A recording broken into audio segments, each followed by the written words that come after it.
ఫలితాలన్నీ ఇంకా దాదాపుగా కొలిక్కి వస్తూ ఉన్నట్టున్నాయి.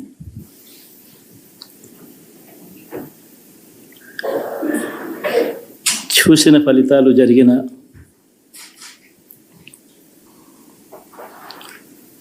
పరిస్థితులు చూస్తే నిజంగా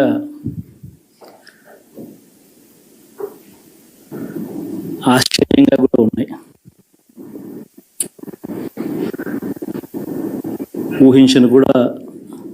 ఊహించలేదు ఇలా జరుగుతుందని, ఇలా వస్తాయని కూడా. బట్ ఎస్,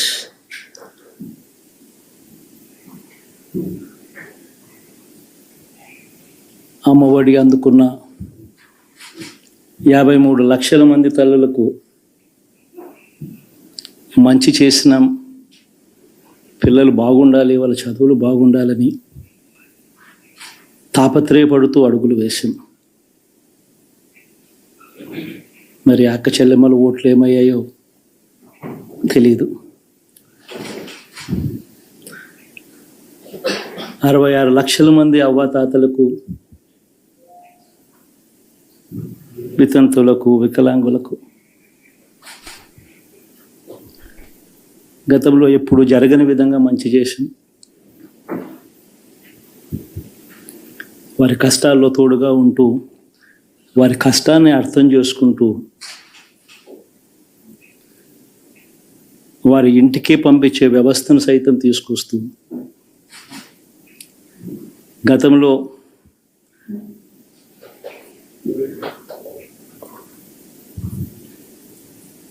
మా ప్రభుత్వం అధికారంలోకి రాకమునుపు ఇస్తా ఉన్న చాలని పెన్షన్ నుంచి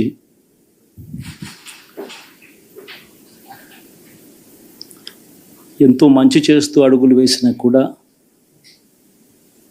ఆ అవ్వాతాతలు చూపిన ఆప్యాయత ఏమైందో కూడా తెలియడం లేదు. దాదాపుగా 1,05,00,000 మందికి పొదుపు సంఘాల అక్క చెల్లెమ్మలకు మంచి జరిగిస్తూ, వారి కష్టాలనే మా కష్టాలుగా భావిస్తూ, ఇచ్చిన ఏ మాట తప్పకుండా అన్ని రకాలుగా వాళ్ళకు అండగా ఉంటూ, ఆసరాతో తోడుగా ఉన్నాం, 0 వడ్డీతో సైతం అండగా ఉన్నాం, చేయూత సైతం తోడుగా ఉంటూ నిలిచాం. మరి ఆ 1,05,00,000 మంది అక్క చెల్లెమ్మల ప్రేమాభిమానాలు ఏమయ్యాయో తెలియవు. 26 లక్షల మంది చేయూతను అందుకుంటున్న అక్క చెల్లెమ్మలు, వారి ఆప్యాయత ఏమైందో తెలీదు.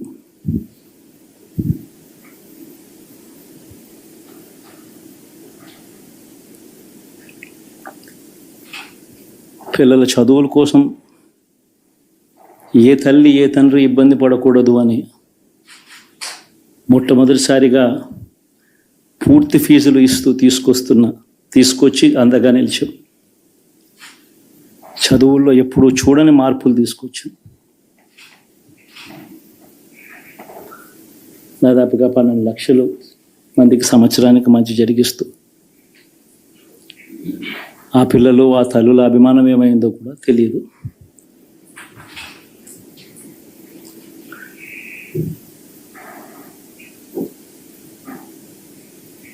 దాదాపుగా 54 లక్షల మంది రైతన్నలకు గతంలో ఎప్పుడూ చూడని విధంగా, జరగని విధంగా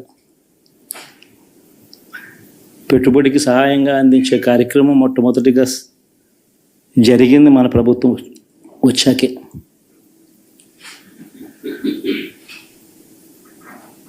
మరి అంతగా రైతన్నలకు తోడుగా ఉంటూ, రైతన్నలకు రైతు భరోసా ఇవ్వడం కానీ, సమయానికే వారికి ఇన్పుట్ సబ్సిడీ ఎప్పుడు జరగని విధంగా సీజన్ ముగిసేలోగానే ఇచ్చే కార్యక్రమం కానీ, ఉచిత ఇన్సూరెన్స్ కానీ, పగటిపూట 9 గంటలు ఇచ్చే కార్యక్రమం కానీ, ఉచిత విద్యుత్ ఇచ్చే కార్యక్రమం కానీ, మరి 1/2 కోటి మంది రైతన్నల ప్రేమ ఏమైందో తెలియదు.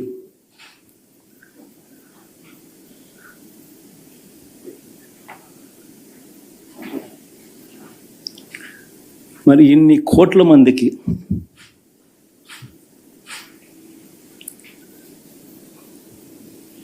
పేదవాడికి తోడుగా ఉంటూ ఆటో డ్రైవర్లు నడుపుకుంటా ఉన్న వాళ్ళు ఆటోలు దోలుకుంటూ టాక్సీలు దోలుకుంటూ ఇబ్బంది పడకూడదని వారికి అండగా ఉంటూ వాహనమిత్ర, నేతన్నలకు అండగా ఉంటూ నేతన్న నేస్తం, మత్స్యకారులకు తోడుగా ఉంటూ మత్స్యకార భరోసా, ఫుట్పాత్ మీద చిన్న చిన్న ఇడ్లీ షాపులు పెట్టుకొని నడుపుకుంటూ, చిన్న చిన్న బంకులు పెట్టుకొని నడుపుకుంటూ, చిన్న చిన్న వ్యాపారాలు చేసుకుంటా ఉన్న వీళ్లకు, నా అక్క చెల్లెమ్మలకు, నా అన్నదమ్మలకు మంచి జరగాలని ఆరాటపడుతూ వాళ్ళకు ఒక తోడు, నా రజకులకు, నా నాయి బ్రాహ్మణులకు, నా టైలర్లకు అని అండగా ఉంటూ వారికి ఒక చేదోడు. మరి ఇన్ని లక్షల మందికి ఇంత మంచి చేసి, ఇన్ని కోట్ల మందికి, లక్షలు కూడా కాదు, కోట్ల మందికి మంచి జరిగించి, ఎప్పుడు జరగని విధంగా మేనిఫెస్టో అంటే ఒక చెత్తబుట్టలో పడేసే డాక్యుమెంట్ కాదు. ఒక మేనిఫెస్టో అంటే ఒక బైబిల్ అని, ఒక ఖురాన్ అని, ఒక భగవద్గీత అని మొట్టమొదటి రోజు నుంచి కూడా భావిస్తూ ఏకంగా 99% వాగ్దానాలు అమలు చేసి అంతే చిత్తశుద్ధితో ఆ మేనిఫెస్టోను కూడా అక్క చెల్లెమ్మల ఇంట్లోకి తీసుకొని వెళ్ళి చూపించి మీరే టిక్కు పెట్టండి అనే నిబద్ధత గల ప్రభుత్వంగా పనిచేసాం. ఇప్పుడు జరగని విధంగా పిల్లల చదువులు, పేదరికం పోవాలి అని అంటే పిల్లల చదువులకు క్వాలిటీ ఎడ్యుకేషన్ అవసరం అని మొట్టమొదటిసారిగా ఇంగ్లీష్ మీడియంను వ్యతిరేకిస్తున్న వాళ్ళందరూ పెత్తందారులతో యుద్ధం చేసి సైతం పిల్లలకి ఇంగ్లీష్ మీడియం తీసుకొని రావడమే కాకుండా టోఫుల్, ఐబీ లాంటి కళలు కూడా కలం. ఆ పేద పిల్లలకు అండగా నిలబడాలని, తోడుగా ఉండాలని, వారి చరిత్రలు మార్చాలని, ఎప్పుడు చూడని విధంగా గ్రామ స్థాయిలోనే సచివాలయ వ్యవస్థ, వాలంటీర్ల వ్యవస్థ తీసుకొచ్చి ప్రతి ఇంటికి సేవను అందించే కార్యక్రమం చేశాం. వివక్ష లేకుండా, కరప్షన్ లేకుండా దాదాపుగా 2,70,000 కోట్ల రూపాయల పైచిలకు ఇంటి వద్దకి అందించగలిగాం.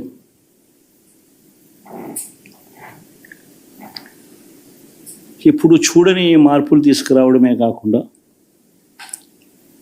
ఒక చదువుల రంగం అయితేనేమి, ఒక విద్యారంగం, ఒక వ్యవసాయ రంగం అయితేనేమి, ఒక వైద్య రంగం అయితేనేమి, ఏ పేదవాడు ఎప్పుడూ ఇబ్బంది పడకూడదు అని ఎప్పుడు ఊహించని విధంగా మార్పులు తీసుకొస్తూ పేదవాడికి అండగా నిలబడగలిగాం. విమెన్ ఎంపవర్మెంట్ అంటే ఇది, మహిళా సాధికారత ఇది అంటే ఇది అని ప్రపంచానికి చాటి చెప్పగలిగాం. సోషల్ జస్టిస్ అంటే, సామాజిక న్యాయం అంటే ఇది అని ప్రపంచానికి చూపించగలిగాం. మరి ఇన్ని గొప్ప మార్పులు చేసిన తర్వాత, ఇన్ని కోట్ల మందికి మంచి జరిగిన తర్వాత మరి అభిమానం ఏమైందో, ఆప్యాయత ఏమైందో తెలీదు.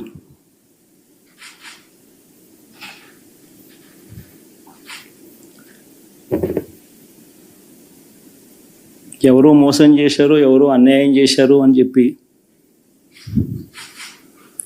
అనొచ్చు, కానీ ఆధారాలు లేవు.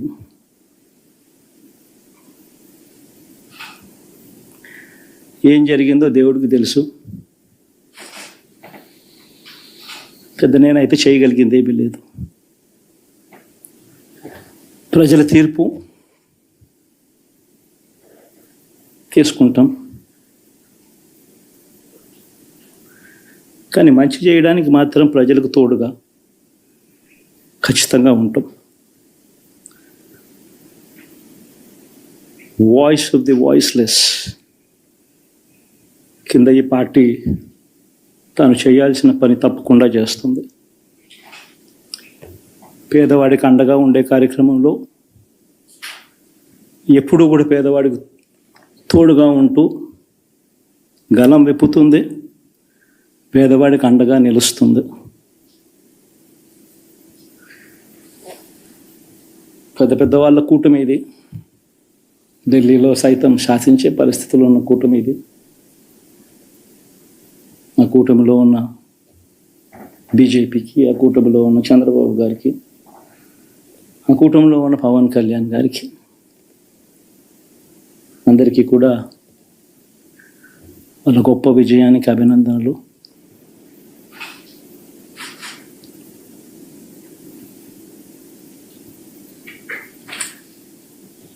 ఓడిపోయినా కూడా నా ప్రతి కష్టంలో కూడా తోడుగా అండగా నిలబడిన నా ప్రతి నాయకుడికి, ప్రతి కార్యకర్తకు, ప్రతి వాలంటీర్కు, ప్రతి ఇంట్లో నుంచి వచ్చిన ప్రతి స్టార్ క్యాంపెయినర్గా నాకు తోడుగా నిలబడిన నా అక్క చెల్లెమ్మలకు, అన్నదమ్ములకు, మీ అందరికీ మనస్ఫూర్తిగా మీ అందరికీ కూడా కృతజ్ఞతలు తెలియజేస్తా ఉన్నాను.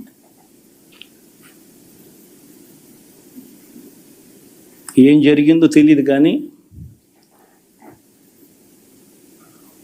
ఏమి చేసినా, ఎంత చేసినా ఇంకా 40% ఓటు బ్యాంకు మాత్రం తగ్గించలేకపోయారు.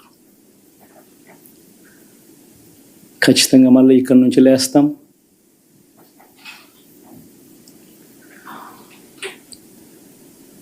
మళ్ళీ ఇక్కడి నుంచి గుండె ధైర్యంతో నిలబడి మళ్ళీ లేస్తాం. ప్రతిపక్షంలో ఉండడం కొత్త కాదు, పోరాటాలు చేయడం అంతకన్నా కొత్త కాదు. నా రాజకీయ జీవితం అంతా కూడా ప్రతిపక్షంలోనే గడిపా, ఈ 5 సంవత్సరాలు తప్ప. పోరాటాలే చేశా. రాజకీయ జీవితంలో ఎవడు చూడని కష్టాలు కూడా అనుభవించా.